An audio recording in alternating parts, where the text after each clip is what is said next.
ਸੰਦੀਪ ਜਾਖੜ ਜੀ ਸਾਡੇ ਨਾਲ ਨੇ ਐਮਐਲਏ ਨੇ ਅਬੋਹਰ ਤੋਂ। ਜਾਣਾਂਗੇ ਕਿ ਅਗਲੀ ਰਣਨੀਤੀ ਕੀ ਰਹੇਗੀ, ਕੀ ਭਾਜਪਾ ਦੇ ਵਿੱਚ ਜਾਣਗੇ। ਜਾਖੜ ਸਾਹਿਬ ਨੂੰ ਕਿਵੇਂ ਮਜਬੂਰ ਕੀਤਾ ਗਿਆ। ਜਿਸ ਤਰ੍ਹਾਂ ਦੇ ਨਾਲ ਅਕਸਰ ਸੁਣਦੇ ਆ ਕਿ ਸਿਆਸਤ ਦੇ ਵਿੱਚ ਕੋਈ ਕਿਸੇ ਦਾ ਸਕਾ ਨਹੀਂ ਹੁੰਦਾ, ਕੀ ਰਿਸ਼ਤੇਦਾਰੀਆਂ ਨਿਭਾਉਣਗੇ ਜਾਂ ਪਾਰਟੀ ਦੇ ਨਾਲ ਰਹਿਣਗੇ। ਪਾਰਟੀ ਵਾਸਤੇ ਇੱਕ ਕੱਲ ਮੰਦਭਾਗਾ ਦਿਨ ਸੀਗਾ। ਉਹ ਤਾਂ ਉਸ ਦਿਨ ਜਿਸ ਦਿਨ ਉਹਨਾਂ ਨੇ ਕਾਂਗਰਸ ਪਾਰਟੀ ਨੂੰ ਗੁੱਡ ਬਾਏ ਕਿਹਾ ਸੀਗਾ, ਉਸ ਦਿਨ ਵੀ ਮਤਲਬ ਮੈਂ ਤਾਂ ਆਹੀ ਗੱਲ ਕਹੀ ਸੀ ਵੀ ਪਾਰਟੀ ਵਾਸਤੇ ਇਟ ਵਾਸ ਵੈਰੀ ਅਨਫੋਰਚੂਨੇਟ, ਬੜਾ ਮੰਦਭਾਗਾ ਦਿਨ ਸੀਗਾ। ਜਿਹੜੀ ਜਾਖੜ ਸਾਹਿਬ ਨੇ ਗੱਲਾਂ ਕਹੀ, ਉਹਨਾਂ ਨੇ ਕੁਝ ਮੰਗਿਆ ਨਹੀਂ ਸੀ, ਆਤਮ ਸਨਮਾਨ ਦੀ ਲੜਾਈ ਸੀ। ਇਕੱਲੇ ਜਾਖੜ ਸਾਹਿਬ ਹੀ ਨਹੀਂ, ਤੁਸੀਂ ਦੇਖ ਲਓ ਅਸਾਮ ਦੇ ਚੀਫ ਮਿਨਿਸਟਰ ਜਿਹੜੇ ਆ ਅੱਜ, ਉਹ ਕਾਂਗਰਸ ਪਾਰਟੀ ਨੂੰ ਛੱਡ ਕੇ ਗਏ ਰੀਸੈਂਟਲੀ। ਵੈਸਟ ਬੰਗਾਲ ਵੇਖ ਲਓ, ਉਹ ਸਾਡੇ ਕਾਂਗਰਸ ਪਾਰਟੀ ਤੋਂ ਛੱਡ ਕੇ ਗਏ ਹੋਏ। ਆਂਧਰਾ ਪ੍ਰਦੇਸ਼ ਦੇਖ ਲਓ, ਉਹ ਜਿਹੜੇ ਸੀਐਮ ਸਾਹਿਬ ਉਹ ਕਾਂਗਰਸ ਪਾਰਟੀ ਨੂੰ ਛੱਡ ਕੇ ਗਏ ਹੋਏ। ਮਹਾਰਾਸ਼ਟਰ ਵੇਖ ਲਓ, ਜਿੱਥੇ ਵੀ ਇੱਕ ਤਾਂ ਮਤਲਬ ਇੰਨਾ ਵੱਡਾ ਵਿਸ਼ਾ ਹੈ ਵੀ ਕਿਉਂ ਕਾਂਗਰਸੀ ਬਾਰ ਮਤਲਬ ਲਗਾਤਾਰ ਨਿਰੰਤਰ ਛੱਡ ਕੇ ਜਾ ਰਹੇ। ਰਾਜਸਥਾਨ ਦੇ ਵਿੱਚ ਸਿਟਿੰਗ ਐਮਐਲਏ ਐਂਡ ਯੂਥ ਦਾ, ਰਾਜਸਥਾਨ ਦੇ ਯੂਥ ਦੇ ਪ੍ਰਧਾਨ, ਸਰਕਾਰ ਕਾਂਗਰਸ ਪਾਰਟੀ ਦੀ, ਉਹਨਾਂ ਨੇ ਅਸਤੀਫਾ ਦੇਤਾ। ਤੇ ਗੁਜਰਾਤ ਦੇ ਵਿੱਚ ਵਰਕਿੰਗ ਪ੍ਰੈਜ਼ੀਡੈਂਟ ਜਿਹੜੇ ਹੈ ਉਹ ਪਾਰਟੀ ਛੱਡ ਦਿੰਦੇ, ਤੇ ਉਹ ਬਿਆਨ ਆ ਦਿੰਦੇ ਹੈ ਵੀ 1 ਸਾਲ ਹੋ ਗਿਆ ਮੈਂ ਵਰਕਿੰਗ ਪ੍ਰੈਜ਼ੀਡੈਂਟ ਆ, ਮੈਨੂੰ ਕੋਈ ਪਾਰਟੀ ਨੇ ਕੰਮ ਹੀ ਨਹੀਂ ਦਿੱਤਾ।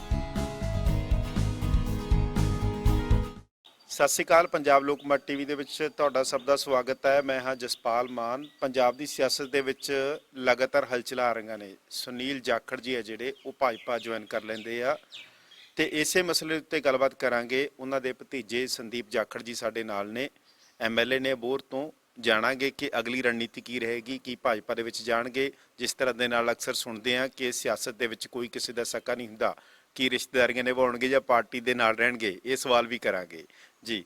ਸਭ ਤੋਂ ਪਹਿਲਾਂ ਤੁਹਾਡਾ ਸੰਦੀਪ ਜੀ ਸਵਾਗਤ ਹੈ। ਸਤਿ ਸ਼੍ਰੀ ਅਕਾਲ। ਸਤਿ ਸ਼੍ਰੀ ਅਕਾਲ ਮਾਨ ਸਾਹਿਬ, ਥੈਂਕ ਯੂ। ਅੱਜ ਤੁਹਾਡਾ ਬਰਥਡੇ ਵੀ ਹੈ, ਸਵਾਬ ਬਣ ਗਿਆ, ਔਰ ਹੈਪੀ ਬਰਥਡੇ। ਨਹੀਂ, ਧੰਨਵਾਦ ਮਾਨ ਸਾਹਿਬ ਜੀ, ਸ਼ੁਕਰੀਆ। ਸਭ ਤੋਂ ਪਹਿਲਾ ਸਵਾਲ ਕਿ ਜਾਖੜ ਸਾਹਿਬ ਭਾਜਪਾ ਦੇ ਵਿੱਚ ਚਲੇ ਗਏ ਆ, ਕੀ ਰਿਐਕਸ਼ਨ ਕੀ ਹੈ ਤੁਹਾਡਾ? ਨਹੀਂ ਦੇਖੋ ਮਾਨ ਸਾਹਿਬ, ਪਾਰਟੀ ਵਾਸਤੇ ਇੱਕ ਕੱਲ ਮੰਦਭਾਗਾ ਦਿਨ ਸੀਗਾ। ਉਹ ਤਾਂ ਉਸ ਦਿਨ ਜਿਸ ਦਿਨ ਉਹਨਾਂ ਨੇ ਕਾਂਗਰਸ ਪਾਰਟੀ ਨੂੰ ਗੁੱਡ ਬਾਏ ਕਿਹਾ ਸੀਗਾ, ਉਸ ਦਿਨ ਵੀ ਮਤਲਬ ਮੈਂ ਤਾਂ ਆਹੀ ਗੱਲ ਕਹੀ ਸੀ ਵੀ ਪਾਰਟੀ ਵਾਸਤੇ ਇਟ ਵਾਸ ਵੈਰੀ ਅਨਫੋਰਚੂਨੇਟ, ਬੜਾ ਮੰਦਭਾਗਾ ਦਿਨ ਸੀਗਾ। ਤੇ ਉਹ ਵੀ ਇਸ ਕਰਕੇ ਸੀਗਾ ਵੀ ਜਿਹੜੀ ਜਾਖੜ ਸਾਹਿਬ ਨੇ ਗੱਲਾਂ ਕਹੀ, ਉਹਨਾਂ ਨੇ ਕੁਝ ਮੰਗਿਆ ਨਹੀਂ ਸੀ, ਆਤਮ ਸਨਮਾਨ ਦੀ ਲੜਾਈ ਸੀ। ਐਂਡ ਜਿਸ ਤਰੀਕੇ ਨਾਲ ਜਿੱਥੋਂ ਸਾਰੀ ਐਪੀਸੋਡ ਸ਼ੁਰੂ ਹੋਈ, ਮਤਲਬ ਜਦੋਂ ਨੋਟਿਸ ਜਾਖੜ ਸਾਹਿਬ ਨੂੰ ਦਿੱਤਾ ਗਿਆ ਸੀਗਾ, and it was a fight of principle, ਵੀ ਜਿਹੜੀ ਕੁਝ ਗੱਲਾਂ ਇਲੈਕਸ਼ਨਾਂ ਦੇ ਵਿੱਚ ਵਾਪਰੀ ਘਟਨਾ ਜਿਹੜੀ ਵੀ ਹੋਈ ਸਾਰਿਆਂ ਦੇ ਸਾਹਮਣੇ ਹੈ, ਪਬਲਿਕ ਡੋਮੇਨ 'ਚ ਹੈ, ਕਿਹਨੇ ਕੀ ਕਿਹਾ ਨਹੀਂ ਕਿਹਾ, ਕਿੱਥੋਂ ਕਿਹਾ, ਸਵੇਰੇ ਕਿੱਥੇ, ਸ਼ਾਮ ਨੂੰ ਕਿੱਥੇ, ਸਾਰਾ ਕੁਝ ਪਬਲਿਕ 'ਚ ਹੈ। ਐਂਡ ਸਿੰਗਲ ਆਊਟ ਕਰਨਾ ਸਿਰਫ ਜਾਖੜ ਸਾਹਿਬ ਨੂੰ ਤੋਂ ਮਤਲਬ ਅਨਫੋਰਚੂਨੇਟ ਸੀ। ਜਾਖੜ ਸਾਹਿਬ ਨੇ ਜਦੋਂ ਕਾਂਗਰਸ ਪਾਰਟੀ ਨੂੰ ਅਲਵਿਦਾ ਕਿਹਾ ਸੀਗਾ, ਉਹਨਾਂ ਨੇ ਕਿਹਾ ਵੀ ਮੇਰੇ ਦਿਲ ਨੂੰ ਬੜੀ ਠੇਸ ਪਹੁੰਚੀ, ਕਿਉਂਕਿ ਐਂਡ ਕੱਲ ਵੀ ਜਦੋਂ ਜਾਖੜ ਸਾਹਿਬ ਨੇ ਬੀਜੇਪੀ ਜੁਆਇਨ ਕੀਤੀ, ਉਹਨਾਂ ਨੇ ਕਿਹਾ ਵੀ ਇਹ ਸੌਖਾ ਫੈਸਲਾ ਨਹੀਂ ਸੀ। ਮਤਲਬ 50 ਸਾਲ ਦਾ ਜਿਹੜਾ ਰਿਸ਼ਤਾ ਪਾਰਟੀ ਨਾਲ, it was not a easy decision. ਲੇਕਿਨ ਉਹਦੇ ਨਾਲ ਨਾਲ ਮੈਂ ਕੱਲ ਉਹਨਾਂ ਦਾ ਆਪਣੇ ਪੰਜਾਬ ਦੇ ਬਹੁਤ ਹੀ ਵਰਿਸ਼ਟ ਪੱਤਰਕਾਰ ਜਤਿੰਦਰ ਪੰਨੂ ਸਾਹਿਬ, ਉਹਨਾਂ ਦਾ ਮੈਂ ਮਤਲਬ ਉਹ ਸੁਣ ਰਿਹਾ ਸੀ ਸ਼ੋਅ, ਤੇ ਉਹਨਾਂ ਦਾ ਮਤਲਬ ਬੜੇ ਵਿਸਤਾਰ ਨਾਲ 5 ਮਿੰਟ 'ਚ ਉਹਨਾਂ ਨੇ ਜਿਹੜੀ ਗੱਲ ਕਹੀ, ਤੇ ਉਹਨਾਂ ਨੇ ਕਨਕਲੂਡ ਕੀਤਾ ਵੀ ਜਾਖੜ ਸਾਹਿਬ ਨੂੰ ਕਿਵੇਂ ਮਜਬੂਰ ਕੀਤਾ ਗਿਆ।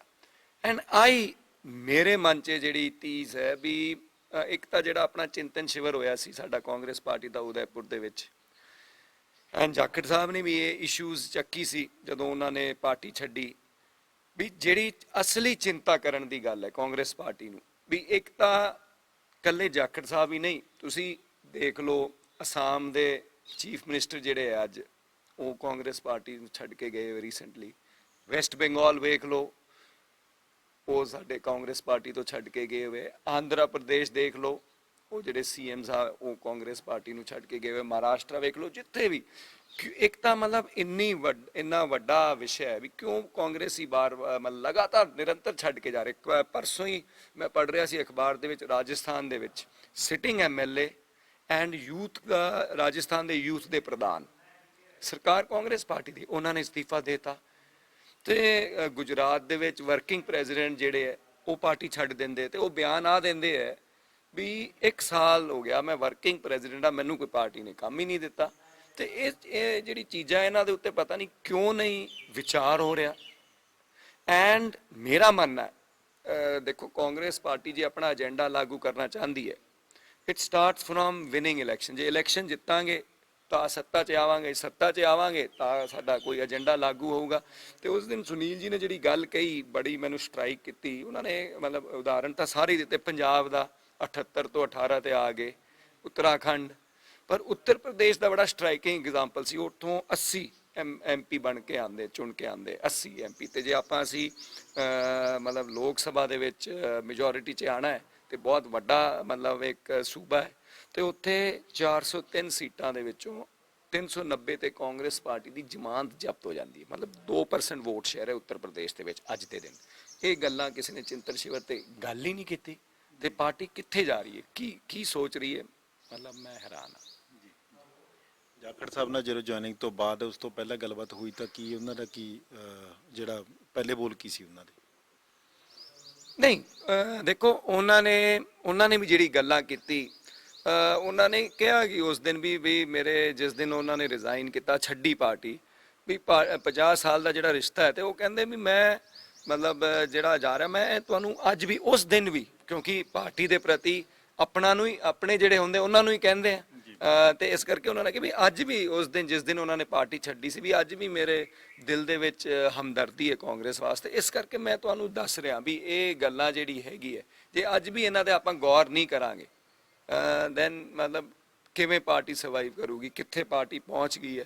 ਐਂਡ ਪੰਜਾਬ ਦੇ ਵਿੱਚ ਵੀ ਜਾਖੜ ਸਾਹਿਬ ਦਾ ਜਿਹੜਾ ਜਿਸ ਗੱਲ ਤੋਂ ਜਾਖੜ ਸਾਹਿਬ ਦਾ ਗੁੱਸਾ ਸੀ, ਉਹਨਾਂ ਨੇ ਕਿਹਾ ਵੀ ਦੇਖੋ ਕਾਂਗਰਸ ਪਾਰਟੀ ਇੱਕ ਸੈਕੂਲਰ ਪਾਰਟੀ ਹੈ। ਪੰਜਾਬ ਜਿਹੜਾ ਹੈ, ਪੰਜਾਬ ਦਾ ਸੂਬਾ ਜਿਹੜਾ ਹੈ, ਜੇ ਗੱਲ ਕਰੀਏ ਹਿੰਦੁਸਤਾਨ ਦਾ ਸਭ ਤੋਂ ਜੇ ਸੈਕੂਲਰ ਸਟੇਟ ਹੋਣਾ, ਉਹਨਾਂ ਨੂੰ ਸੁਨੀਲ ਜੀ ਨੇ ਉਦਾਹਰਣ ਵੀ ਦਿੱਤਾ ਸੀ ਵੀ ਜਦੋਂ ਉਗਰਵਾਦ ਦੇ ਟਾਈਮ ਵੀ 25,000 ਪੰਜਾਬੀਆਂ ਨੇ ਕੁਰਬਾਨੀਆਂ ਦਿੱਤੀ, ਲੇਕਿਨ ਜਿਹੜਾ ਆਪਣਾ ਭਾਈਚਾਰਾ ਸੀ ਉਹਦੇ ਤੇ ਕਦੇ ਆਂਚ ਨਹੀਂ ਹੈ ਪੰਜਾਬ ਦੇ ਵਿੱਚ।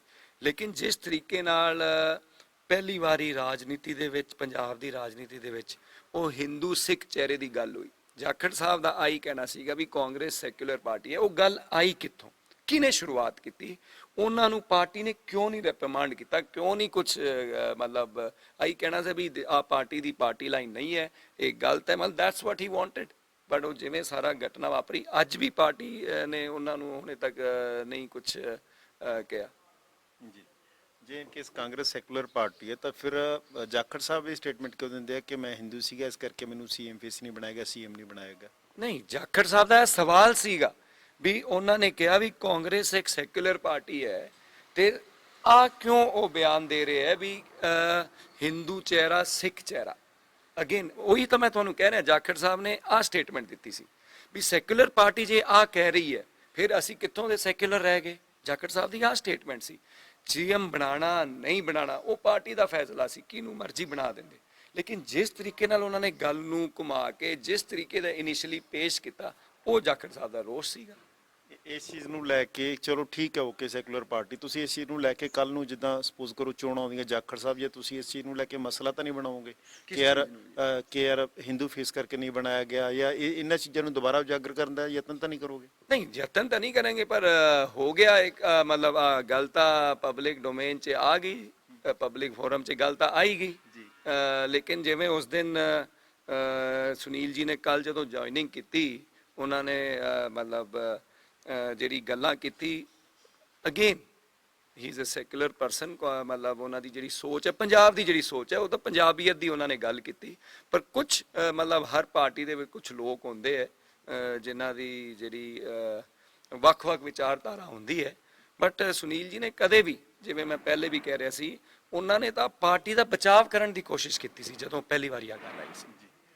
ਐਂਡ ਇੱਕ ਚੀਜ਼ ਹੋਰ, ਜਿਸ ਤਰ੍ਹਾਂ ਤੁਸੀਂ ਦੱਸ ਰਹੇ ਸੀ ਕਿ ਸੈਲਫ ਰਿਸਪੈਕਟ ਦੀ ਗੱਲ ਆ ਕਿ ਜਾਖੜ ਸਾਹਿਬ ਨੂੰ ਉਹ ਚੀਜ਼ਾਂ ਕਿਤੇ ਨਾ ਕਿਤੇ ਨਹੀਂ ਗੇਨ ਹੋਊਗਾ। ਇਨ ਕੇਸ ਤੁਹਾਡੇ ਨਾਲ ਇਹ ਚੀਜ਼ਾਂ ਹੋ ਜਾਂਦੀਆਂ ਤਾਂ ਫਿਰ ਤੁਹਾਡਾ ਦਿਲ ਕੀ ਕਹਿੰਦਾ, ਉਹਦੇ ਲਈ ਕੀ ਕਰੋਗੇ? ਨਹੀਂ ਦੇਖੋ ਸਾਰਾ ਕੁਝ ਆਪਣੀ ਜਿਹੜੀ ਪਾਰਟੀ ਹੈ, ਕੋਈ ਵੀ ਪਾਰਟੀ ਹੈ, ਜਿੰਨੇ ਵੀ ਪਾਰਟੀ ਦੇ ਵਰਕਰ ਹੁੰਦੇ ਹੈ, ਸਾਰੀ ਗੱਲ ਤਾਂ ਮਾਨ ਸਨਮਾਨ ਦੀ ਹੈ। ਉਹ ਕਿਸੇ ਵੀ ਪਾਰਟੀ ਦੇ ਮਗਰ ਜੇ ਕੰਮ ਕਰਦੇ ਹੈ, ਕੋਈ ਆਪਾਂ ਉਹਨਾਂ ਨੂੰ ਤਨਖਾਹ ਤਾਂ ਨਹੀਂ ਦਿੰਦੇ, ਆਪ ਦਾ ਟਾਈਮ ਕੱਢ ਕੇ ਆਪ ਦਾ ਪੈਸਾ ਖਰਾਬ ਕਰਕੇ ਸਾਰਾ ਕੁਝ ਦਾਅ ਤੇ ਲਾਉਂਦੇ ਹੈ। ਐਂਡ ਮੇਰਾ ਫਰਜ਼ ਬਣਦਾ, ਆਈ ਥਿੰਕ ਮੇਰੀ ਸੋਚ ਹੈ ਜਿਹੜੀ ਵੀ ਮੈਂ ਕਾਂਗਰਸ ਪਾਰਟੀ ਦੀ ਟਿਕਟ ਦੇ ਉੱਤੇ ਮੈਂ ਐਮਐਲਏ ਚੁਣਾ ਗਿਆ। ਵੋਟ ਦੇ ਲੋਕਾਂ ਨੇ ਇਸ 100 ਸਾਲਾਂ ਦੀ ਸੁਨਾਮੀ ਦੇ ਵਿੱਚ ਵੀ ਮੇਰੇ ਤੇ ਵਿਸ਼ਵਾਸ ਜਤਾਇਆ, ਮੈਨੂੰ ਇੱਥੋਂ ਨੁਮਾਇੰਦਾ ਬਣਾਇਆ, ਐਮਐਲਏ ਬਣਾਇਆ। ਮੇਰਾ ਫਰਜ਼ ਬਣਦਾ ਹੈ ਵੀ ਮੈਂ ਇਹ ਗੱਲਾਂ ਮੈਂ ਪਾਰਟੀ ਫੋਰਮ 'ਚ ਰੱਖੂੰਗਾ ਜ਼ਰੂਰ। ਸੁਣਨਾ ਨਹੀਂ ਸੁਣਨਾ ਉਹ ਪਾਰਟੀ ਨੇ ਵੇਖਣਾ ਹੈ, ਪਰ ਜਿਹੜੇ ਮੈਂ ਜਿੱਥੇ ਵੀ ਜਾਂਦਾ ਮਾਨ ਸਾਹਿਬ, ਕਾਂਗਰਸ ਦੇ ਵਰਕਰ ਮੈਨੂੰ ਪੁੱਛਦੇ, ਮੈਨੂੰ ਸਵਾਲ ਕਰਦੇ ਕਿ ਵੀ ਸੰਦੀਪ ਜੇ ਜਾਖੜ ਸਾਹਿਬ ਦੀ ਸੁਣਵਾਈ ਨਹੀਂ ਹੈ, ਸਾਨੂੰ ਕੌਣ ਪੁੱਛੂਗਾ? ਉਹ ਮੈਨੂੰ ਪੁੱਛਦੇ ਹੈ ਵੀ ਜਦੋਂ ਇਲੈਕਸ਼ਨਾਂ ਦੇ ਦੌਰਾਨ ਕਾਂਗਰਸ ਪਾਰਟੀ ਦਾ ਆਪਸ 'ਚ ਮਤਭੇਦ ਜਿਹੜਾ ਚੱਲ ਰਿਹਾ ਸੀ, ਓਪਨਲੀ ਜਿਹੜਾ ਚੱਲ ਰਿਹਾ ਸੀਗਾ, ਕਿਉਂ ਨਹੀਂ ਸੈਕਟਰੀ ਏਆਈਸੀ ਸੈਕਟਰੀ ਇੰਚਾਰਜ ਜਿਹੜੇ ਸੂਬੇ ਦੇ, ਉਹਨਾਂ ਨੇ ਕਿਉਂ ਨਹੀਂ ਕੰਟਰੋਲ ਕੀਤਾ? ਜੇ ਉਹਨਾਂ ਤੋਂ ਕੰਟਰੋਲ ਨਹੀਂ ਹੋਇਆ, ਕਿਉਂ ਨਹੀਂ ਉਹਨਾਂ ਨੇ ਕਾਂਗਰਸ ਪ੍ਰੈਜ਼ੀਡੈਂਟ ਨਾਲ ਗੱਲ ਕੀਤੀ? ਤੇ ਕਾਂਗਰਸ ਪ੍ਰੈਜ਼ੀਡੈਂਟ ਨੇ ਕਿਉਂ ਨਹੀਂ ਸਾਰਿਆਂ ਨੂੰ ਸੱਦਿਆ, ਜਿਹੜੇ ਵੱਡੇ ਲੀਡਰ ਸੀ, ਵੀ ਬਹਿ ਕੇ ਵੀ ਕੀ ਇੱਥੇ ਕਰੀ ਜਾਂਦੇ ਆਪਾਂ ਸਾਰੇ ਇੱਕ ਹੋ ਕੇ? ਵਾਈ ਵਾਜ਼ ਦਾ ਆਪਣੀ ਜਿਹੜੀ ਕੈਂਪੇਨ ਸੀ ਕਾਂਗਰਸ ਪਾਰਟੀ ਦੀ, ਬਹੁਤ ਪੂਅਰ ਕੈਂਪੇਨ ਸੀ। ਤੇ ਇਹ ਸਾਰੀ ਚੀਜ਼ਾਂ ਜਿਹੜੀ ਹੈ ਵਰਕਰ ਮੈਨੂੰ ਪੁੱਛਦੇ, ਮੈਂ ਕੀ ਜਵਾਬ ਦੇਵਾਂ ਉਹਨਾਂ ਨੂੰ? ਤੇ ਮੇਰਾ ਫਰਜ਼ ਬਣਦਾ ਮੈਂ ਪਾਰਟੀ ਫੋਰਮ 'ਚ ਮੈਂ ਗੱਲ ਕਰੂੰਗਾ। 2 ਦਿਨ ਪਹਿਲੇ ਤੁਸੀਂ ਵੇਖਿਆ ਹੋਣਾ ਤੇ ਮੈਨੂੰ ਵੀ ਅੱਜ ਵੀ ਕਾਂਗਰਸ ਨਹੀਂ ਸਿੱਖ ਰਹੀ। 2 ਦਿਨ ਪਹਿਲੇ ਬਠਿੰਡੇ ਦੇ ਵਿੱਚ ਜਿਹੜੀ ਘਟਨਾ ਵਾਪਰੀ, ਕਾਂਗਰਸੀ ਫੇਰ ਆਮਣੇ ਸਾਹਮਣੇ। ਤੇ ਹੁਣ ਵੀ ਜੇ ਆਪਾਂ 78 ਤੋਂ 18 ਹੋ ਕੇ ਨਹੀਂ ਸਿੱਖ ਰਹੇ, ਪਰ ਉੱਥੇ ਇੱਕ ਮੈਨੂੰ ਗੱਲ ਉਹ ਵੀ ਮੈਨੂੰ ਬੜੀ ਸਟ੍ਰਾਈਕ ਕੀਤੀ। ਉੱਥੇ ਇੱਕ ਕਾਰਿਆਕਰਤਾ ਸੀਗੇ, ਉਹਨਾਂ ਨੇ ਕਿਸੇ ਚੈਨਲ ਤੇ ਗੱਲ ਕਰ ਰਹੇ ਸੀ ਵੀ ਜਿਹੜੇ ਲੋਕਾਂ ਨੇ ਓਪਨਲੀ ਸਟੇਜਾਂ ਤੋਂ ਆਫੀਸ਼ੀਅਲ ਕਾਂਗਰਸ ਦੇ ਕੈਂਡੀਡੇਟ ਦੇ ਖਿਲਾਫ ਬਿਆਨਬਾਜ਼ੀਆਂ ਕੀਤੀ, ਉਹਨਾਂ ਨੂੰ ਪਾਰਟੀ ਅਹੁਦੇ ਦੇ ਰਹੀ ਹੈ। ਤੇ ਇਹ ਜਿਹੜੀ ਚੀਜ਼ਾਂ ਹੈ ਸੋਚਣੀ ਪੈਣੀ ਹੈ, ਇਹਨਾਂ ਦੇ ਉੱਤੇ ਇਮਾਨਦਾਰੀ ਨਾਲ ਚਰਚਾ ਕਰਨੀ ਪੈਣੀ ਹੈ। ਮੈਂ ਗੱਲਾਂ ਰੱਖੂੰਗਾ, ਮੈਂ ਪੰਜਾਬ ਯੂਨਿਟ ਦੇ ਸਾਹਮਣੇ, ਪ੍ਰਧਾਨ ਦੇ ਸਾਹਮਣੇ ਗੱਲ ਰੱਖੂੰਗਾ ਵੀ ਇਹ ਮੇਰੇ ਮਤਲਬ ਜਿਹੜੇ ਡਾਊਟਸ ਹੈ, ਮੇਰੇ ਮਨ 'ਚ ਸ਼ੰਕਾਵਾਂ ਹੈ, ਕਾਂਗਰਸ ਦੇ ਵਰਕਰ ਮੈਨੂੰ ਪੁੱਛਦੇ ਹੈ, ਇਹ ਸਵਾਲ ਹੈ ਆਪਾਂ, ਕਿਉਂਕਿ ਜਦੋਂ ਅਸੀਂ ਆਈਡੈਂਟੀਫਾਈ ਨਹੀਂ ਕਰਾਂਗੇ ਹਾਰ ਕਿਸ ਵਜ੍ਹਾ ਨਾਲ ਹੋਈ ਤੇ ਅੱਗੇ ਕਿਵੇਂ ਸੁਧਾਰ ਹੋਊਗਾ। ਇੱਕ ਚੀਜ਼ ਹੋਰ ਸਾਫ਼ ਕਰੋ ਕਿ ਜਿਸ ਤਰ੍ਹਾਂ ਦੇ ਨਾਲ ਮਾਹੌਲ ਬਣਿਆ ਹੋਇਆ ਕਾਂਗਰਸ ਦੇ ਵਿੱਚ, ਨਵਜੋਤ ਸਿੰਘ ਸਿੱਧੂ ਨੂੰ ਸ਼ੁੱਕਰਵਾਰ ਨੂੰ ਸਜ਼ਾ ਹੋ ਜਾਂਦੀ ਹੈ, ਤੁਹਾਨੂੰ ਪਤਾ, ਉਹਨਾਂ ਦੇ ਖਿਲਾਫ ਵੀ ਬਿਆਨਬਾਜ਼ੀ ਹੁੰਦੀ, ਖਾਸ ਕਰਕੇ ਜਦੋਂ ਮਾੜਾ ਟਾਈਮ ਹੁੰਦਾ ਇਸ ਤਰ੍ਹਾਂ ਦੇ ਨਾਲ ਬਿਆਨਬਾਜ਼ੀ ਕਈ ਵਾਰ ਆਮ ਜਾਂ ਕਹਦੇ ਕਿ ਕੋਈ ਜਿਹੜਾ ਬੰਦਾ ਥੋੜਾ ਸੈਂਸਿਟਿਵ ਆ ਉਸ ਤਰ੍ਹਾਂ ਦੀ ਸਟੇਟਮੈਂਟਸ ਨਹੀਂ ਦਿੰਦਾ। ਕਿ ਇਸ ਤਰ੍ਹਾਂ ਦੇ ਮਾਮਲੇ ਵਿੱਚ ਵੀ ਹਾਈ ਕੋਰਟ ਕਹਿੰਦਾ ਮਾਫ ਕਰਨਾ, ਤੁਹਾਡੀ ਹਾਈ ਕਮਾਂਡ ਨਹੀਂ ਦਖਲ ਦੇ ਰਹੀ? ਤੁਹਾਨੂੰ ਨਹੀਂ ਲੱਗਦਾ ਕਿ ਹਾਈ ਕਮਾਂਡ ਬਿਲਕੁਲ ਹੀ ਸਾਇਲੈਂਟ ਹੋਈ ਬੈਠੀ ਹੈ? ਨਹੀਂ ਦੇਖੋ, ਕੁਝ ਟਾਈਪ ਦੀ ਬਿਆਨਬਾਜ਼ੀਆਂ ਲੋਕਾਂ ਨੂੰ ਸੋਚਣਾ ਚਾਹੀਦਾ ਹੈ। ਮਤਲਬ ਜਿਸ ਤਰ੍ਹਾਂ ਜਾਖੜ ਸਾਹਿਬ ਸੀ ਸੀਗੇ, ਉਹਨਾਂ ਦੇ ਮਸਲੇ 'ਚ ਵੀ ਨਹੀਂ ਉਹਨਾਂ ਨੇ ਇੰਟਰਫੀਅਰ ਕੀਤਾ ਕੋਈ ਹਾਈ ਕਮਾਂਡ ਦੇ? ਨਹੀਂ ਕਰਨਾ ਚਾਹੀਦਾ ਸੀ ਨਾ। ਜਦੋਂ ਜਾਖੜ ਸਾਹਿਬ ਵਾਲਾ ਐਪੀਸੋਡ ਹੋਇਆ, ਸੋਨੀਆ ਜੀ ਨੇ ਫੋਨ ਹੀ ਮਾਰਨਾ ਸੀ ਵੀ ਸੁਨੀਲ ਜੀ ਆਓ 1 ਮਿੰਟ 2 ਮਿੰਟ ਗੱਲ ਕਰਕੇ ਕੀ ਇਸ਼ੂ ਕੀ ਹੈ, ਇੰਨੇ 'ਚ ਮਸਲਾ ਹੱਲ ਹੋ ਜਾਂਦਾ। ਐਂਡ ਜਿਹੜੇ ਤੁਸੀਂ ਸਟੇਟਮੈਂਟਸ ਕਹਿ ਰਹੇ ਹੋ, ਨਹੀਂ ਸਿੱਧੂ ਸਾਹਿਬ ਦਾ ਬੜਾ ਅਨਫੋਰਚੂਨੇਟ ਵੀ ਉਹਨਾਂ ਨੂੰ ਸਜ਼ਾ ਹੋਈ। ਪਾਰਟੀ ਮੇਰੇ ਖਿਆਲ ਕਈਆਂ ਦੇ ਬਿਆਨ ਵੀ ਆਏ ਸੀ, ਆਈ ਐਮ ਸੌਰੀ, ਲੇਕਿਨ ਹੁਣ ਜਿਹੜਾ ਕਾਨੂੰਨ ਹੈ ਉਹ ਤਾਂ ਕਾਨੂੰਨ ਤਾਂ ਸਾਰਿਆਂ ਵਾਸਤੇ, ਬਟ ਇਟ ਵਾਸ ਮੰਦਭਾਗਾ ਦਿਨ ਸੀ। ਲੇਕਿਨ ਕੁਝ ਮੈਂ ਲੀਡਰਾਂ ਦੇ ਬਿਆਨ ਜਾਖੜ ਸਾਹਿਬ ਦੇ ਖਿਲਾਫ ਵੀ ਮੈਂ ਸੁਣਿਆ ਸੀ, ਰੰਧਾਵਾ ਸਾਹਿਬ ਨੇ ਕੋਈ ਸਟੇਟਮੈਂਟ ਦਿੱਤੀ ਸੀ, ਐਂਡ ਸੇਮ ਨਵਜੋਤ ਸਿੰਘ ਸਿੱਧੂ ਦੇ ਖਿਲਾਫ। ਹਾਂ, ਤੇ ਉਹ ਮੇਰਾ ਦੇਖੋ, ਮੈਨੂੰ ਘਰਦਿਆਂ ਨੇ ਸੰਸਕਾਰ ਦਿੱਤੇ ਹੈ, ਮੈਂ ਕੋਈ ਘਟੀਆ ਗੱਲ ਨਹੀਂ ਕਰਨਾ ਚਾਹੁੰਦਾ, ਪਰ ਉਹ ਡਿਪਟੀ ਸੀਐਮ ਰਹੇ ਹੋਏ ਹੈ, ਮਤਲਬ ਉਮਰ ਦੇ ਵਿੱਚ ਇੰਨੇ ਵੱਡੇ ਹੈ, ਉਹਨਾਂ ਨੂੰ ਸੋਚਣਾ ਚਾਹੀਦਾ ਵੀ ਕਿਸ ਟਾਈਪ ਦੀ ਭਾਸ਼ਾ ਤੁਸੀਂ ਇਸਤੇਮਾਲ ਕਰ ਰਹੇ ਹੋ। ਕਿਉਂਕਿ ਅਸੀਂ ਪਹਿਲੀ ਵਾਰ ਐਮਐਲਏ ਬਣੇ ਆ, ਅਸੀਂ ਜਿਹੜੇ ਸਾਡੇ ਸੀਨੀਅਰ ਹੈ, ਅਸੀਂ ਤਾਂ ਕੋਸ਼ਿਸ਼ ਕਰਦੇ ਉਹਨਾਂ ਤੋਂ ਸਿੱਖੀਏ, ਪਰ ਸੀਨੀਅਰ ਹੀ ਜੇ ਇਸ ਟਾਈਪ ਦੀ ਗੱਲਾਂ ਕਰਨਗੇ ਫਿਰ ਪਾਰਟੀ ਕਿਸ ਪਾਸੇ ਜਾ ਰਹੀ? ਜੀ, ਤੁਹਾਡੀ ਪਾਰਟੀ ਦੇ ਯੂਥ ਪ੍ਰਧਾਨ ਨੇ ਵਰਿੰਦਰ ਢਿੱਲੋਂ, ਉਹਨਾਂ ਨੇ ਵੀ ਜਿਹੜਾ ਜਾਖੜ ਸਾਹਿਬ ਤੇ ਸਵਾਲ ਚੁੱਕਿਆ ਕਿ ਹੁਣ ਪਾਰਟੀ ਦਾ ਟਾਈਮ ਮਾੜਾ ਤੇ ਹੁਣ ਭੱਜ ਗਏ ਨੇ। ਨਹੀਂ ਦੇਖੋ, ਮੇਰਾ ਮੰਨਣਾ ਹੈ ਜਾਖੜ ਸਾਹਿਬ ਨੇ ਬਾਰ-ਬਾਰ, ਜਿਵੇਂ ਮੈਂ ਕਹਿ ਰਿਹਾ, ਜਦੋਂ ਹੁਣ ਤੁਸੀਂ ਕਿਸੇ ਬੰਦੇ ਨੂੰ ਮਜਬੂਰ ਹੀ ਕਰ ਦਿਓਗੇ ਤਾਂ ਫਿਰ ਉਹ ਕਿਤੇ, ਉਹਨਾਂ ਨੇ ਤਾਂ ਜਾਖੜ ਸਾਹਿਬ ਨੇ ਤਾਂ 1.5 ਮਹੀਨੇ ਪਹਿਲੇ, ਉਹੀ ਤਾਂ ਮੈਂ ਮਾਨ ਸਾਹਿਬ ਗੱਲ ਕਰ ਰਿਹਾ ਵੀ 1.5 ਮਹੀਨੇ ਪਹਿਲੇ ਜਾਖੜ ਸਾਹਿਬ ਨੇ ਕਿਹਾ ਸੀਗਾ ਵੀ ਮੈਂ ਹੁਣ ਐਕਟਿਵ ਪੋਲੀਟਿਕਸ ਤੋਂ ਮੈਂ ਬਾਹਰ ਆ, ਤੇ ਹੁਣ ਜਿਹੜੀ ਨਵੀਂ ਟੀਮ ਹੈ ਉਹ ਆਪਣਾ ਕੰਮ ਕਰੇ ਤੇ ਸੰਭਾਲੇ। ਐਂਡ ਉਹ ਤਾਂ ਮਤਲਬ ਕਰਕੇ ਐਕਟਿਵ ਪੋਲਿਟਿਕਸ ਨੂੰ ਗੁੱਡ ਬਾਏ ਕਹਿ ਕੇ ਚਲੇ ਗਏ ਸੀਗੇ। ਲੇਕਿਨ ਜਿਸ ਤਰੀਕੇ ਨਾਲ ਉਹ ਸਾਰੀ ਘਟਨਾ ਵਾਪਰੀ ਫਿਰ ਉਹਨਾਂ ਨੂੰ ਵੀ ਸਟੈਂਡ ਲੈਣਾ ਪਿਆ, ਕਿਉਂਕਿ ਜੇ ਅਲਟੀਮੇਟਲੀ ਉਸ ਦਿਨ ਸੋਨੀਆ ਜੀ ਨੇ ਗੱਲ ਕੀਤੀ ਵੀ ਕਾਂਗਰਸ ਮੇਰਾ ਪਰਿਵਾਰ ਹੈ, ਤੇ ਉਹ ਪਰਿਵਾਰ ਦੇ ਮੁਖੀ ਸੋਨੀਆ ਜੀ ਹੈ ਸਾਡੇ ਪਰਿਵਾਰ ਦੇ, ਤੇ ਜੇ ਪਰਿਵਾਰ ਦਾ ਮੁਖੀ ਕੋਈ ਤੁਹਾਡੀ ਜਿਹੜੀ ਗੱਲ ਨੂੰ ਸੁਣੂਗਾ ਹੀ ਨਹੀਂ, ਇੱਕ ਵਾਰ, ਦੋ ਵਾਰ, ਤਿੰਨ ਵਾਰ, ਬਾਰ-ਬਾਰ, ਤਾਂ ਫਿਰ ਕੋਈ ਨਾ ਕੋਈ ਤਾਂ ਫਿਰ ਅਗਲਾ ਘਰ ਤਾਂ ਫਿਰ ਛੱਡ ਕੇ ਹੀ ਜਾਊਗਾ। ਫਿਰ ਜਾਖੜ ਸਾਹਿਬ ਨੇ ਵੀ ਇਸ ਹਿਸਾਬ ਨਾਲ ਤਾਂ ਯੂ ਟਰਨ ਮਾਰ ਰਿਹਾ, ਪਹਿਲਾਂ ਕਹਿੰਦੇ ਕਿ ਐਕਟਿਵ ਪੋਲਿਟਿਕਸ ਦਾ ਹਿੱਸਾ ਨਹੀਂ ਰਹਿਣਾ, ਔਰ ਦੁਬਾਰਾ ਤੋਂ ਫਿਰ ਭਾਜਪਾ ਚ ਆ ਗਏ, ਐਕਟਿਵ ਪੋਲਿਟਿਕਸ ਤੇ ਫਿਰ ਚਲੇ ਗਏ। ਨਹੀਂ ਤਾਂ ਉਹ ਮਜਬੂਰ ਕੀਤਾ ਗਿਆ ਨਾ। ਹੁਣ ਤੁਸੀਂ ਕਿਸੇ ਨੂੰ ਬਾਰ-ਬਾਰ ਜਲੀਲ ਕਰੋਗੇ। ਜਦੋਂ ਸੁਨੀਲ ਜੀ ਕਹਿੰਦੇ ਆ ਵੀ ਮੈਂ ਐਕਟਿਵ ਪੋਲਿਟਿਕਸ ਤੋਂ ਬਾਹਰ ਹੋ ਗਿਆ, ਉਹਦੇ ਬਾਅਦ ਉਹਨਾਂ ਨੂੰ ਨੋਟਿਸ ਕੱਢਦੇ ਹੋ ਤੁਸੀਂ। ਜਦੋਂ ਬੰਦੇ ਨੇ ਸਿਆਸਤ ਤੋਂ ਹੀ ਮਤਲਬ ਕਹਿਤਾ ਵੀ ਮੈਂ ਬਸ ਬਹੁਤ ਹੋ ਗਈ ਸਿਆਸਤ, ਹੁਣ ਮੈਂ ਨਵੀਂ ਟੀਮ ਨੂੰ ਸ਼ੁਭ ਕਾਮਨਾਵਾਂ ਤੇ ਮੈਂ ਹੁਣ ਘਰੇ ਬੈਠਾ, ਉਹਦੇ ਬਾਅਦ ਤੁਸੀਂ ਉਹਨਾਂ ਨੂੰ ਨੋਟਿਸ ਦਿੰਦੇ ਹੋ। ਫਿਰ ਕੋਈ ਉਹਦੀ ਕੋਈ ਲੌਜਿਕ ਨਹੀਂ ਹੈ। ਫਿਰ ਤੁਸੀਂ ਉਹਨਾਂ ਨੂੰ ਬਾਰ-ਬਾਰ, ਫਿਰ ਤੁਸੀਂ ਉਹਨਾਂ ਨੂੰ ਕਹਿੰਦੇ ਹੋ ਵੀ ਅਸੀਂ ਇਹਨਾਂ ਤੋਂ ਜਿੰਨੇ ਵੀ ਅਹੁਦੇ ਹੈ ਉਹ ਅਸੀਂ ਵਾਪਸ ਲੈ ਲਏ। ਤਾਂ ਉਹਨਾਂ ਕੋਲੇ ਕੋਈ ਅਹੁਦਾ ਹੀ ਹੈ ਨਹੀਂ, ਪਾਰਟੀ ਨੂੰ ਆ ਹੀ ਨਹੀਂ ਪਤਾ। ਹੁਣ ਇਸ ਟਾਈਪ ਦੀ ਜਿਹੜੀ ਘਟਨਾ ਮਤਲਬ ਚੀਜ਼ਾਂ, ਹੁਣ ਬਾਰ-ਬਾਰ ਤੁਸੀਂ ਕਿਸੇ ਨੂੰ ਇਸ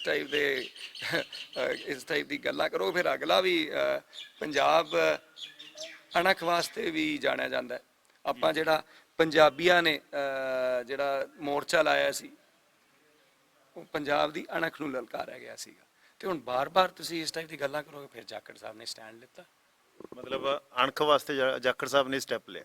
ਨਹੀਂ, ਜਿਹੜੀ ਘਟਨਾ ਹੈ ਤੁਹਾਡੇ ਸਾਹਮਣੇ ਹੈ, ਆਤਮ ਸਨਮਾਨ ਦੀ ਮੈਂ ਜਿਹੜੀ ਗੱਲ ਕਰ ਰਿਹਾ, ਹੋਰ ਕੀ ਹੈ, ਸੈਲਫ ਰਿਸਪੈਕਟ ਕੀ ਹੈ। ਮਾਨ ਸਾਹਿਬ ਤੁਹਾਨੂੰ ਬਾਰ-ਬਾਰ ਮੈਂ ਜਲੀਲ ਕਰੂੰਗਾ, ਇੱਕ ਵਾਰੀ, ਦੋ ਵਾਰੀ, ਤਿੰਨ ਵਾਰੀ, ਤੇ ਕਿੰਨੀ ਦੇਰ ਤੁਸੀਂ ਜਲਾਲਤ ਸਹੋਗੇ। ਤੇ ਸੁਨੀਲ ਜੀ ਨੇ ਹਮੇਸ਼ਾ ਇਮਾਨਦਾਰੀ ਦੇ ਉੱਤੇ ਗੱਲ ਨੂੰ ਗੱਲ ਕਿਹਾ, ਉਹ ਮਤਲਬ ਸਾਰਾ ਪੰਜਾਬ ਜਾਣਦਾ। ਅੱਜ ਵੀ ਮੈਨੂੰ ਇਸ ਗੱਲ ਦਾ ਮਾਣ ਹੈ, ਜਿਹੜਾ ਸਿਆਸੀ ਦਲਦਲ ਬਣ ਚੁੱਕਿਆ ਅੱਜ ਕੱਲ੍ਹ, ਲੋਕਾਂ ਨੂੰ ਸਿਆਸਤਦਾਨਾਂ ਦੇ ਉੱਤੇ ਇੰਨੀ ਅੱਜ ਕੱਲ੍ਹ ਭਰੋਸਾ ਨਹੀਂ, ਇੰਨਾ ਭਰੋਸਾ ਨਹੀਂ ਹੈ। ਲੇਕਿਨ ਅੱਜ ਵੀ ਕੋਈ ਵੀ ਕਿਸੇ ਪਾਰਟੀ ਦਾ ਕੋਈ ਪ੍ਰੈਸ ਵਾਲਾ ਕੋਈ ਵੀ ਅਗਰ ਇੱਕ ਸੂਚੀ ਬਣਾਉਂਦਾ ਹੈ ਵੀ ਪੰਜਾਬ ਦੇ ਇਮਾਨਦਾਰ ਲੀਡਰ ਕਿਹੜੇ, ਮੈਨੂੰ ਉਸ ਗੱਲ ਦਾ ਮਾਣ ਹੈ ਵੀ ਉਸ ਸੂਚੀ ਦੇ ਵਿੱਚ ਜਾਖੜ ਸਾਹਿਬ ਦਾ ਨਾਂ ਆਊਗਾ ਹੀ ਆਊਗਾ। ਤੇ ਉਹਨਾਂ ਨੇ ਆਹ ਸਾਰੀ ਜਿਹੜੀ ਚੀਜ਼ਾਂ ਕਮਾਈ ਹੈ, ਉਹਨਾਂ ਦਾ ਨਾਂ ਕਮਾਇਆ ਹੈ, ਮਤਲਬ ਹੁਣ ਤੁਸੀਂ ਉਹਨਾਂ ਨੂੰ ਜਲੀਲ ਕਰੋਗੇ ਤਾਂ ਫਿਰ ਕਿਵੇਂ ਗੱਲ ਬਣੂਗੀ। ਸੰਸਕਾਰਾਂ ਦੀ ਗੱਲ ਕੀਤੀ ਸੀ ਤੁਸੀਂ, ਕੱਲ ਨੂੰ ਸਿਚੁਏਸ਼ਨ ਬਣ ਜਾਂਦੀ ਹੈ ਕਿ ਇਧਰਲੇ ਪਾਸੇ ਸੁਨੀਲ ਜਾਖੜ ਜੀ ਖੜੇ, ਤੁਹਾਡੇ ਚਾਚਾ ਜੀ, ਇਧਰਲੇ ਪਾਸੇ ਪਾਰਟੀ ਆ, ਕਿਹੜੇ ਪਾਸੇ ਜਾਓਗੇ ਫਿਰ? ਨਹੀਂ, ਪਹਿਲੇ ਜਿਵੇਂ ਮੈਂ ਤੁਹਾਨੂੰ ਦੱਸਿਆ, ਪਹਿਲੇ ਮੈਂ ਪਾਰਟੀ ਦੇ ਸਾਹਮਣੇ ਮੇਰਾ ਪਰਿਵਾਰ ਸੀ, ਅੱਜ ਵੀ ਮੇਰਾ ਪਰਿਵਾਰ ਹੈ। ਮੇਰੇ ਸੁਨੀਲ ਜੀ ਰਾਜਨੀਤਿਕ ਗੁਰੂ ਸੀ, ਅੱਜ ਵੀ ਹੈ। ਤੇ ਪਹਿਲੇ ਜਿਵੇਂ ਮੈਂ ਕਹਿ ਰਿਹਾ ਸੀ, ਮੇਰਾ ਜਿਹੜਾ ਫੀਡਬੈਕ ਹੈ ਮੈਂ ਪਾਰਟੀ ਨੂੰ ਦੇਵਾਂਗਾ ਵੀ ਇਹ ਚੀਜ਼ਾਂ ਹੈ ਜਿਹਦੀ ਵਜ੍ਹਾ ਨਾਲ ਨਾਟ ਓਨਲੀ ਇਨ ਪੰਜਾਬ, ਪੂਰੇ ਹਿੰਦੁਸਤਾਨ ਦੇ ਵਿੱਚ ਆਪਾਂ ਖਤਮ ਹੋ ਰਹੇ ਹਾਂ, ਆਪਣੀ ਜੜ੍ਹਾਂ ਖਤਮ ਹੋ ਰਹੀ ਹੈ। ਤੇ ਜੇ ਅਸੀਂ ਕੱਲ ਨੂੰ ਮਤਲਬ ਆਪਣਾ ਜਿਹੜਾ ਕਾਂਗਰਸ ਪਾਰਟੀ ਦਾ ਏਜੰਡਾ ਜਿਹੜਾ ਰੱਖਣਾ ਚਾਹੁੰਦੇ, ਤੇ ਇਲੈਕਸ਼ਨ ਜਿੱਤਾਂਗੇ ਹੀ ਨਹੀਂ। ਜੇ ਸੁਨੀਲ ਜੀ ਦੇ ਕੱਦ ਦੇ ਲੋਕਾਂ ਨੂੰ ਜਲੀਲ ਕਰਕੇ ਪਾਰਟੀ ਤੋਂ ਕੱਢਾਂਗੇ, ਫਿਰ ਕਿਵੇਂ ਗੱਲ ਬਣੂਗੀ। ਆ ਮੈਂ ਰੱਖੂੰਗਾ, ਫਿਰ ਵੇਖਦੇ ਪਾਰਟੀ ਗੱਲ ਨੂੰ ਸੁਣਦੀ ਹੈ ਨਹੀਂ ਸੁਣਦੀ, ਫਿਰ ਅੱਗੇ ਕਰਾਂਗੇ ਵਿਚਾਰ। ਜਿਸ ਤਰ੍ਹਾਂ ਦੇ ਨਾਲ ਪੰਜਾਬ ਦੇ ਵਿੱਚ ਹਾਲ ਚਾਲ ਆ ਕਾਂਗਰਸ ਦਾ, ਨਵਜੋਤ ਸਿੰਘ ਸਿੱਧੂ ਆ ਜੇਲ੍ਹ ਹੋ ਜਾਂਦੀ, ਚਲੋ ਠੀਕ ਹੈ, ਉਹ ਇੱਕ ਇਨਸੀਡੈਂਟ ਆ। ਜਾਖੜ ਜੀ ਛੱਡ ਜਾਂਦੇ ਆ, ਮਨਪ੍ਰੀਤ ਬਾਦਲ ਵੀ ਸਾਇਲੈਂਟ ਚੱਲਦੇ ਪਏ, ਹੋਰ ਬਥੇਰੇ ਲੀਡਰ ਹੋਣਗੇ ਇਸ ਤਰ੍ਹਾਂ ਦੇ ਜਿਹੜੇ ਸਾਇਲੈਂਟ ਚੱਲਦੇ ਹੋਣਗੇ, ਛੋਟੇ ਲੀਡਰ ਵੀ ਹੋਣਗੇ, ਔਰ ਵਰਕਰ ਵੀ ਕਿਤੇ ਨਾ ਕਿਤੇ ਯਾਰ ਉਹਦਾ ਵੀ ਮੋਰਲ ਡਾਊਨ ਹੋਇਆ। ਤਾਂ ਇਸ ਤਰ੍ਹਾਂ ਦੇ ਨਾਲ ਕਾਂਗਰਸ ਦਾ ਉੱਠਣਾ ਫਿਰ ਲੱਗਦਾ ਨਹੀਂ ਕਿ ਮੁਸ਼ਕਿਲ ਹੋਏਗਾ? ਨਹੀਂ, ਮੁਸ਼ਕਿਲ ਤਾਂ ਹੈ। ਮਤਲਬ ਮੇਰੇ ਨਾਲ ਬਹੁਤ ਲੀਡਰਸ ਹੈ ਜਿਹੜੇ ਮੌਜੂਦਾ ਹੈ, ਸਾਬਕਾ ਹੈ, ਮੇਰੇ ਨਾਲ ਸੰਪਰਕ 'ਚ ਹੈ, ਮਤਲਬ ਉਹ ਵੀ ਮਤਲਬ ਪੁੱਛ ਰਹੇ ਹੈ, ਗੱਲਾਂ ਕਰ ਰਹੇ ਹੈ। ਲੇਕਿਨ ਇੱਕ ਅਸੰਤੁਸ਼ਟਤਾ ਹੈਗੀ ਹੈ, ਕਿਉਂਕਿ ਅਗੇਨ ਸੁਣਵਾਈ ਨਹੀਂ ਹੋ ਰਹੀ। ਜਿਵੇਂ ਮਤਲਬ ਅਲਟੀਮੇਟਲੀ ਫੈਸਲੇ ਨਹੀਂ ਲਿੱਤੇ ਜਾ ਰਹੇ। ਉਹ ਤਾਂ ਸੁਨੀਲ ਜੀ ਨੇ ਵੀ ਗੱਲ ਕਹੀ ਸੀ, ਉਹਨਾਂ ਨੇ ਜਦੋਂ ਪਾਰਟੀ ਨੂੰ ਛੱਡਿਆ ਸੀ ਵੀ ਯਾਰ ਕੋਈ ਫੈਸਲਾ ਤਾਂ ਲਿਓ। ਹੁਣ ਮਤਲਬ ਤੁਸੀਂ ਜੇ ਸੁਨੀਲ ਜੀ ਨੂੰ ਉਹਨਾਂ ਨੂੰ ਲੱਗਿਆ ਪਾਰਟੀ ਨੂੰ ਵੀ ਉਹਨਾਂ ਨੇ ਗਲਤ ਕੱਢ ਦਿੰਦੇ, ਕਈ ਲੀਡਰਾਂ ਨੇ ਕਿਹਾ ਅਸੀਂ ਤਾਂ ਕਿਹਾ ਸੀਗਾ ਜੀ, ਤਾਂ ਕੱਢ ਦਿੰਦੇ। ਫਿਰ ਜੇ ਤੁਹਾਨੂੰ ਲੱਗਦਾ ਬੰਦਾ ਗਲਤ ਕਰ ਰਿਹਾ ਤਾਂ ਉਹਨੂੰ ਕੱਢ ਦਿੰਦੇ।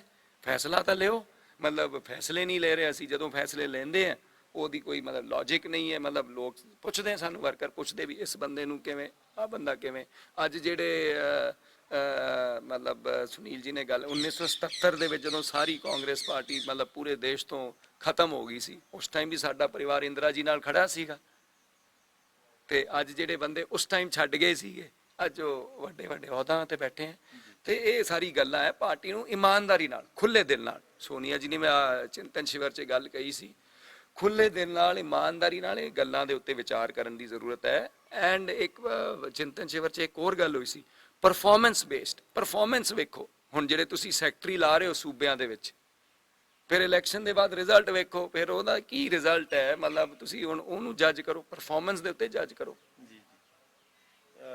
ਜਾਖੜ ਸਾਹਿਬ ਦਾ ਕੀ ਪਲਾਨਿੰਗ ਕੀ ਹੈ ਅਗਲੀ? 24 ਨੂੰ ਟਾਰਗੇਟ ਕਰ ਰਹੇ ਆ ਜਾਂ ਕੋਈ ਹੋਰ ਟਾਰਗੇਟ ਕਰ ਰਹੇ ਆ? ਨਹੀਂ, ਉਹ ਤਾਂ ਤੁਸੀਂ ਜਾਖੜ ਸਾਹਿਬ ਨੂੰ ਪੁੱਛੋ ਵੀ ਉਹਨਾਂ ਦਾ ਹੁਣ ਕੀ ਪਲਾਨ ਹੈ, ਕੀ ਕਿਸ ਚੀਜ਼ ਨੂੰ ਟਾਰਗੇਟ ਕਰ ਰਹੇ ਹੈ। ਇੱਕ ਤੁਹਾਡਾ ਗੁਆਂਢੀ ਹਲਕਾ ਬੱਲੂਆਣਾ, ਇਹ ਸ਼ਾਇਦ ਡੀਲਿਸਟ ਹੋ ਜਾਏਗਾ ਮੈਨੂੰ ਲੱਗਦਾ 24 ਜਾਂ 26 ਦੇ ਆਸ-ਪਾਸ, ਮਤਲਬ ਉੱਥੋਂ ਰਿਜ਼ਰਵ ਚੱਕਿਆ ਜਾਏਗਾ। ਇਹਦੀ ਇਨਫੋਰਮੇਸ਼ਨ ਵੀ ਆਈ ਸੀ, ਬਕਾਇਦਾ ਸੀ ਆਰਟੀ ਦੇ ਵਿੱਚ ਵੀ ਲਈ ਸੀ, ਨੋਟੀਫਿਕੇਸ਼ਨ ਵੀ ਹੋਇਆ ਹੋਇਆ ਤਾਂ ਜੇ ਕੱਲ ਨੂੰ ਹੋ ਜਾਂਦਾ ਤਾਂ ਇਨ ਕੇਸ ਬੱਲੂਆਣਾ ਜਿਹੜਾ ਉਹ ਰਿਜ਼ਰਵ ਤੋਂ ਜਨਰਲ ਕੈਟਾਗਰੀ ਦੇ ਵਿੱਚ ਆ ਜਾਂਦਾ, ਜਨਰਲ ਸੀਟ ਬਣ ਜਾਂਦੀ ਆ, ਫਿਰ ਅਬੋਹਰ ਦੇ ਚਾਂਸਸ ਆ ਕਿ ਅਬੋਹਰ ਆ ਜਿਹੜਾ ਉਹ ਰਿਜ਼ਰਵ ਹੋ ਸਕਦਾ, ਫਿਰ ਕੀ ਕਰੇਗਾ ਜਾਖੜ ਪਰਿਵਾਰ? ਨਹੀਂ, ਅਸੀਂ ਤਾਂ ਲੋਕਾਂ ਦੇ ਵਿੱਚ ਰਹਿਣਾ ਜੀ। ਹੁਣ ਜਿਵੇਂ ਲੋਕਾਂ ਦਾ ਜਿਹੜਾ ਫਤਵਾ ਹੋਊਗਾ ਉਸ ਟਾਈਮ ਵੇਖਾਂਗੇ ਜਦੋਂ ਹੋਊਗਾ, ਮਤਲਬ ਜਦੋਂ ਸਿਚੁਏਸ਼ਨ ਆਊਗੀ ਇਸ ਟਾਈਪ ਦੀ, ਜੇ ਸਿਚੁਏਸ਼ਨ ਆਂਦੀ ਹੈ ਫਿਰ ਉਸ ਟਾਈਮ ਵੇਖਾਂਗੇ। ਨਹੀਂ ਛੱਡਣਾ ਪਿਆ ਅਬੋਹਰ, ਇਲੈਕਸ਼ਨ ਲੜਨੀ ਪਈ ਜਾਂ ਕੀ ਕਰੋਗੇ ਫਿਰ ਸਟੈਪ? ਨਹੀਂ, ਉਹ ਤਾਂ ਮਤਲਬ ਰਹਿਣਾ ਛੱਡਣਾ ਕਿਉਂ ਜੀ, ਇੱਥੇ ਮਤਲਬ ਸਾਡੀ ਕਰਮ ਤੌਰ ਦੇ ਉੱਤੇ ਫਿਰ ਚੋਣ ਲੜਨ ਦੇ ਲਈ? ਨਹੀਂ, ਉਹ ਤਾਂ ਜਦੋਂ ਸਿਚੁਏਸ਼ਨ ਆਊਗੀ ਉਸ ਟਾਈਮ ਵੇਖਾਂਗੇ ਕੀ ਸਿਚੁਏਸ਼ਨ ਹੈ ਮਾਨ ਸਾਹਿਬ, ਡੀ ਲਿਸਟ ਹੁੰਦਾ ਹੈ ਨਹੀਂ ਹੁੰਦਾ ਹੈ ਕੀ ਹੁੰਦਾ ਹੈ, ਮਤਲਬ ਉਸ ਟਾਈਮ ਵੇਖਾਂਗੇ। ਜੀ। ਤੇ ਜਾਖੜ ਸਾਹਿਬ ਦੇ ਨਾਲ ਗੱਲਬਾਤ ਹੋਈ ਕੋਈ ਹੋਰ ਮਸਲੇ ਦੇ ਉੱਤੇ ਕਿ ਕੱਲ ਨੂੰ ਪਾਰਟੀ ਦੇ ਵਿੱਚ ਤੁਹਾਨੂੰ ਆਪਣੇ ਕੈਰੀਅਰ ਨੂੰ ਲੈ ਕੇ ਜਾਂ ਕਿਤੇ ਕੱਲ ਨੂੰ ਹੋ ਜਾਂਦਾ ਇਸ ਤਰ੍ਹਾਂ ਦੀ ਪੋਜੀਸ਼ਨ ਬਣ ਜਾਂਦੀ ਕਿ ਕੇਂਦਰ ਖਿਲਾਫ ਤੇ ਸਰਕਾਰ ਦੇ ਖਿਲਾਫ ਪ੍ਰੋਟੈਸਟ ਕਰਨਾ ਪੈ ਜਾਂਦਾ, ਫਿਰ ਕਿਹਦੀ ਸੁਣੋਗੇ? ਫਿਰ ਘਰਦਿਆਂ ਦੀ, ਜਾਖੜ ਸਾਹਿਬ ਦੀ ਸੁਣੋਗੇ ਕਿ ਪਾਰਟੀ ਦੀ ਸੁਣੋਗੇ? ਨਹੀਂ, ਮੈਂ ਤਾਂ ਹਮੇਸ਼ਾ ਮੁੱਦੇ ਦੀ ਰਾਜਨੀਤੀ ਕੀਤੀ ਹੈ ਤੇ ਮੁੱਦਿਆਂ ਦੇ ਉੱਤੇ ਗੱਲ ਕਰਾਂਗੇ। ਦੋ ਤਿੰਨ ਪਰਸਨਲ ਸਵਾਲ ਨੇ, ਕਦੇ ਜਾਖੜ ਸਾਹਿਬ ਨੇ ਝਿੜਕਿਆ ਨਹੀਂ ਕਿਸੇ ਗੱਲ ਨੂੰ ਲੈ ਕੇ, ਕੋਈ ਗਲਤੀ ਕਰਤੀ ਹੋਵੇ, ਕੋਈ ਕਿੱਸਾ ਇਸ ਤਰ੍ਹਾਂ ਦਾ? ਨਹੀਂ, ਮੈਨੂੰ ਮਾਨ ਸਾਹਿਬ 5 ਸਾਲ ਹੋ ਗਏ, ਮਤਲਬ 2017 ਦੇ ਵਿੱਚ ਮੈਂ ਐਕਟਿਵਲੀ ਪੋਲਿਟਿਕਸ ਦੇ ਵਿੱਚ ਇਨਵੋਲਵ ਹੋਇਆ ਸੀ ਤੇ ਸੁਨੀਲ ਜੀ ਨੇ ਮੈਨੂੰ ਇੱਕੋ ਹੀ ਗੱਲ ਕਹੀ ਸੀ, ਉਹਨਾਂ ਨੇ ਕਿਹਾ ਵੀ ਕੰਮ ਕਰੋ ਐਂਡ ਕੰਮ ਕਰੋਗੇ ਗਲਤੀਆਂ ਵੀ ਹੋਊਗੀ। ਉਹਨਾਂ ਨੇ ਕਦੇ ਵੀ ਮੈਨੂੰ ਅੱਜ ਤੱਕ ਨਹੀਂ ਟੋਕਿਆ ਵੀ ਇਹਨੂੰ ਐਵੇਂ ਕਰਨਾ ਹੈ, ਆਹ ਕਰਨਾ ਹੈ, ਕੀ ਕਰਨਾ ਕੀ ਨਹੀਂ ਕਰਨਾ। ਉਹਨਾਂ ਨੇ ਮੈਨੂੰ ਇੱਕੋ ਹੀ ਗੱਲ ਕਹੀ ਸੀ ਵੀ ਆਪਣਾ, ਉਹਨਾਂ ਨੇ ਕਿਹਾ ਵੀ ਮੈਂ ਤੇ ਮੇਰੇ ਆਪਣੇ ਪਰਿਵਾਰ ਨੇ ਸਿਆਸਤ ਦੇ ਵਿੱਚ ਸਿਰਫ ਇਮਾਨਦਾਰੀ ਕਮਾਈ ਹੈ, ਉਹਦੇ ਉੱਤੇ ਕੋਈ ਦਾਗ ਨਹੀਂ ਲੱਗਣਾ ਚਾਹੀਦਾ। ਬਾਕੀ ਕੰਮ ਕਰਾਂਗੇ, ਕਈ ਵਾਰ ਗਲਤ ਫੈਸਲੇ ਵੀ ਹੋ ਜਾਂਦੇ, ਉਹ ਤੁਸੀਂ ਕੰਮ ਕਰੋਗੇ ਆਪਣਾ ਆਪ ਸਿੱਖੋਗੇ। ਕਦੇ ਉਹਨਾਂ ਨੇ ਮੈਨੂੰ ਟੋਕਿਆ ਨਹੀਂ, ਬਸ ਆਹ ਇੱਕ ਗੱਲ ਕਹੀ ਸੀ ਵੀ ਇਮਾਨਦਾਰੀ ਦੇ ਉੱਤੇ ਮਤਲਬ ਸੰਦੀਪ ਇੱਕ ਵੀ ਪ੍ਰਸ਼ਨ ਚ ਨਹੀਂ ਲੱਗਣਾ ਚਾਹੀਦਾ, ਉਹ ਆਪਣੀ ਕਮਾਈ ਹੈ, ਬਾਕੀ ਚੱਲਦਾ ਰਹੂਗਾ। ਜਿਹੜੇ ਬਲਰਾਮ ਜਾਖੜ ਜੀ ਸੀਗੇ, ਜਾਖੜ ਸਾਹਿਬ ਦੇ ਫਾਦਰ ਸਾਹਿਬ, ਉਹ ਐਕਟਿਵ ਗਵਰਨਰ ਵੀ ਰਹੇ ਸੀਗੇ 2004 ਦੇ ਆਸ-ਪਾਸ ਗੁਜਰਾਤ ਦੇ, ਤਾਂ ਉਸ ਵੇਲੇ ਮੋਦੀ ਸਾਹਿਬ ਸੀਗੇ ਉੱਥੇ ਪੀਐਮ ਸੀਗੇ, ਉਸ ਵੇਲੇ ਦੀਆਂ ਕਿਤੇ ਨਜ਼ਦੀਕੀਆਂ ਤਾਂ ਨਹੀਂ ਕਿਤੇ ਹੁਣ ਕੰਮ ਆਂਗਾ ਕਿ ਭਾਜਪਾ 'ਚ ਜਾਣ ਵਾਲੀਆਂ? ਕਿਤੇ ਨਾ ਕਿਤੇ ਥੋੜੇ ਬਹੁਤ ਪਰਿਵਾਰਕ ਤਾਲੁਕਾਤ ਤਾਂ ਚਲੋ ਹੁੰਦੇ ਹੁੰਦੇ, ਇੱਕ ਪੋਲੀਟੀਕਲੀ ਤੋਂ ਛੱਡ ਕੇ ਪਰਸਨਲੀ ਵੀ ਹੁੰਦੇ ਆ, ਉਹ ਚੀਜ਼ਾਂ ਕੰਮ ਆਂਗਾ? ਨਹੀਂ, ਉਹ 2004 ਦਾ ਮੈਨੂੰ ਪਤਾ ਨਹੀਂ, 2004 'ਚ ਮੈਂ ਇੱਥੇ ਨਹੀਂ ਸੀਗਾ, ਮੈਂ ਉਸ ਟਾਈਮ ਬਾਹਰ ਰਹਿੰਦਾ ਸੀ ਜੀ, ਦੇਸ਼ ਤੋਂ ਬਾਹਰ ਰਹਿੰਦਾ ਸੀ। ਲੇਕਿਨ ਇਹਦਾ ਮੈਂ ਆਹ ਜ਼ਰੂਰ ਗੱਲ ਕਹਿਣਾ ਚਾਹੂੰਗਾ, ਜਦੋਂ ਜਾਖੜ ਸਾਹਿਬ ਨੇ ਪਾਰਟੀ ਨੂੰ ਅਲਵਿਦਾ ਕਿਹਾ ਸੀਗਾ, not only we Bharatiya Janata party, ਬਹੁਤ ਸਾਰੀ ਪਾਰਟੀਆਂ ਮਤਲਬ ਜਾਖੜ ਸਾਹਿਬ ਨੂੰ ਅਪਰੋਚ ਕਰ ਰਹੀ ਸੀ, ਤੇ ਉਹ ਇਸ ਕਰਕੇ ਅਪਰੋਚ ਕਰ ਰਹੀ ਸੀ ਵੀ ਉਹਨਾਂ ਨੂੰ ਬੰਦੇ ਦੀ ਪਰਖ ਸੀ। ਦੇਖੋ, ਹਰ ਪਾਰਟੀ ਨੂੰ ਚੰਗੇ ਬੰਦਿਆਂ ਦੀ ਲੋੜ ਹੁੰਦੀ ਹੈ, ਤੇ ਉਹ ਸਾਰੇ ਇਸ ਕਰਕੇ ਜਿਹੜੀ ਮੈਂ ਇਮਾਨਦਾਰੀ ਦੀ ਗੱਲ ਕੀਤੀ, ਗੱਲ ਨੂੰ ਗੱਲ ਕਹਿਣ ਦੀ ਜਿਹੜੀ ਗੱਲ ਕੀਤੀ, ਉਹ ਮਤਲਬ ਜਿਸ ਤਰੀਕੇ ਨਾਲ ਜਦੋਂ ਲੀਡਰ ਆਫ ਆਪੋਜੀਸ਼ਨ ਸੀ ਪੰਜਾਬ ਦੇ ਵਿੱਚ, ਅੱਜ ਵੀ ਲੋਕ ਉਹਨਾਂ ਦੀ ਚਰਚਾ ਕਰਦੇ ਵੀ ਕਿਵੇਂ ਉਹਨਾਂ ਦੇ ਡਿਬੇਟਸ ਜਿਹੜੇ ਹੁੰਦੇ ਸੀ, ਅੱਜ ਵੀ ਲੋਕ ਸੁਣਦੇ ਆ, ਤੇ ਉਹ ਉਹਨਾਂ ਦੀ ਕਾਬਲੀਅਤ ਸੀ, ਇਸ ਕਰਕੇ ਸਾਰੀ ਪਾਰਟੀਆਂ ਉਹਨਾਂ ਨੂੰ ਅਪਰੋਚ ਕਰ ਰਹੀ ਸੀ। ਮਿਹਰਬਾਨੀ ਜਾਖੜ ਸਾਹਿਬ, ਤੁਸੀਂ ਸਮਾਂ ਦਿੱਤਾ ਜੀ, ਧੰਨਵਾਦ ਜੀ, ਥੈਂਕ ਯੂ। ਸੋ ਤੁਸੀਂ ਵੀ ਸਾਰੇ ਜੁੜੇ, ਤੁਹਾਡਾ ਵੀ ਸਭ ਦਾ ਬਹੁਤ ਬਹੁਤ ਧੰਨਵਾਦ, ਮਿਹਰਬਾਨੀ।